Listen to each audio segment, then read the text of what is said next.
مساء الخير عليكم، عاملين ايه؟ يا ترى ايه اخبار الدايت؟ يا رب تكونوا مستمرين. لو في حد كده كسل يوم ولا حاجه مش مشكله، المهم نستمر، نرجع نستمر تاني. النهارده بقى هقول لكم وجبه الغداء بتاعتي كانت ايه. النهارده بقى عملت رز، مش ابيض بقى ولا رز بشعريه، رز اللي هو حبه وحبه.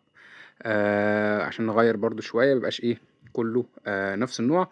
وزي ما انتوا عارفين خلاص احنا في الدايت بناكل كل حاجه اللي احنا عايزينه، اهم حاجه اكل بنعمله في البيت، ما بنجيبش اكل من بره. الحاجات دي كلها خلاص ايه بطلناها في اضيق الحدود، لكن اهم حاجه نهتم باكل البيت. النهارده برضو كان معايا بقى في الخضار طبعا الباميه، مين يعني ما بيحبش الباميه؟ كلنا بنحب الباميه. ومعاها اللحمه، اي بالظبط كان معايا قطعتين لحمه. وطبعا ما ننساش زي ما احنا عارفين الجرجير اهم حاجه، خضروات مهمه جدا جدا، كتروا منها بقى فطار وغدا وسناكس وزي ما انتوا عايزين. الباميه طبعا انا بحب اكلها ايه، تكون معاها ليمون. قولوا لي